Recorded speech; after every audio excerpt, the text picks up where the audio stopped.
Hello interwebs, I'm Eric and welcome to The Looney Turtle. In this season of My Little Pony, the Cutie Mark Crusaders finally got their cutie marks, and for me it was a bit of a letdown. Why? Well, while there was a small amount of buildup, it contradicts what we've been told about this world. Cutie marks are a representation of what a specific pony is good at, like how Mare is good at being a mare, or how Filthy Rich is good at— Let me guess, being filthy rich? No, I was actually gonna say that he's good at handling his finances. But notice how every single character that this show puts focus on, even the brand new ones, have a specifically tailored cutie mark. But the CMC are part of the same group. If that's the case, then look at the main six. While they're all part of the same group and their destinies are tied to the elements of harmony, their cutie marks aren't specifically tailored to the group. They represent what that particular pony excels at. The closest that we get to the group being represented in the cutie mark is Twilight, and even then her cutie mark represents magic, something that she excels at. Well, what's wrong with them all having the same mark? In the 5 years that this show has been on the air, we've never seen a group share what is essentially the same mark. Sure, we've seen similar themes like the Apple family and the Pie family, but they share a similar theme, not the same mark. With the CMC, as well as a lot of other arcs that we've seen in the show, things tend to come up out of nowhere. This is because every episode is more or less self-contained, making it easier to play out of order, but on the downside, it doesn't allow the writers to properly build up to anything. What? They totally build up things. Remember the key episodes? Yeah, but tell me this, when did Tyrek appear? The last episode. When did Twilight have trouble with her position?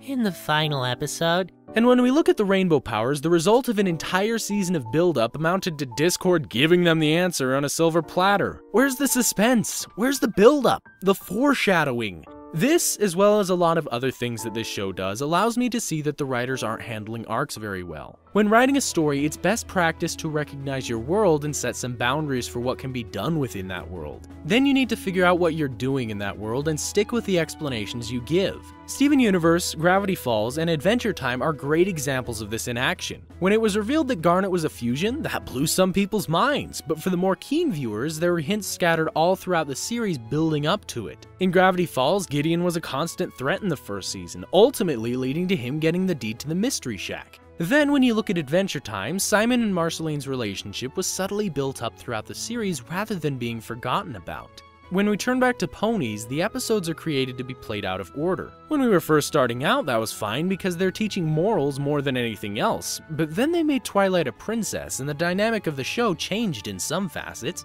Mainly that they're no longer writing friendship letters to Celestia. They could have done away with it entirely, but instead they added the journal. They also started the season with this box and made it appear as though that it would be an integral part of the season, only to ignore it until the final episode. Just like how in Season 3 they showed Starswell's journal at the beginning to leave the fans wondering, then ignored it until the end. With Tyrek, they started with the box, alluded to it in later episodes of the Gleam, which is a lazy way for the writers to claim that they're building up to something, and in the end, the items don't matter as much as what they represent. And the answer was given to our main characters on a silver platter. Well, how else are they supposed to do an arc like this? Start by writing the ending.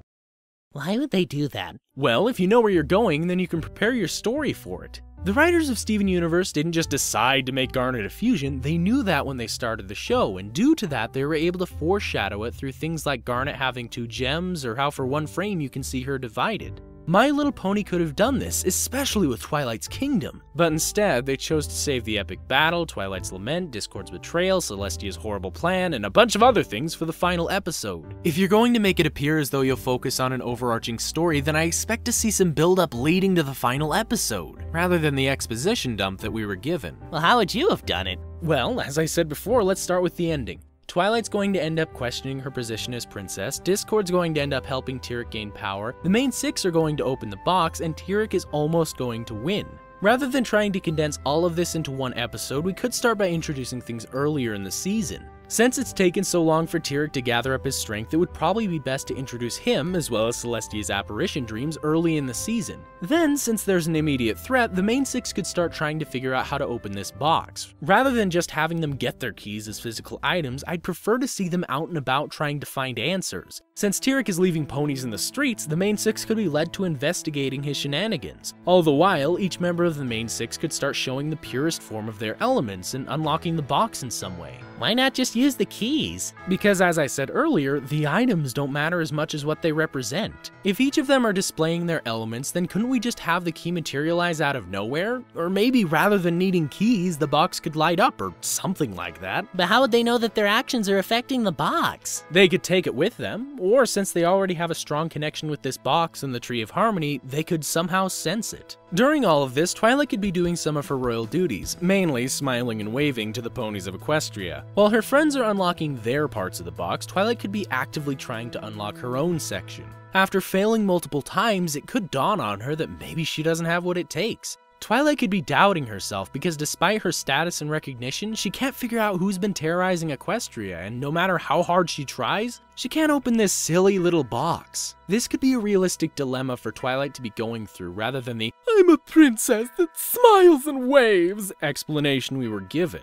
That way, her dilemma in the final episode is foreshadowed just as much as the rest of these story elements. Finally, we would need to introduce Discord near the end of the season and have him become closer friends with the main six. That way, when he betrays them, there's more of a reason for his remorse, and we can empathize with him when he gets betrayed by Tyrek. Since Discord was one of the main reasons that Tyrek was able to power up, it would be fitting to see him betray the main six near the end of the season. With that, the final episode would be less overwhelming. Tyrek's already been terrorizing Equestria, Discord's already betrayed the main six, and Twilight has a dilemma that stemmed from earlier in the season. The final episode could show us how everything comes to a close. Discord loses his power, Twilight and Tyrek duke it out, Discord gets redeemed and gives Twilight the final key, and the main six unlock the box, defeat Tyrek, get the new castle, and Twilight has a better understanding of her place. Now I know that this isn't how the season went, but it could have gone this way and made for a more interesting storyline, if only the writers had planned it out.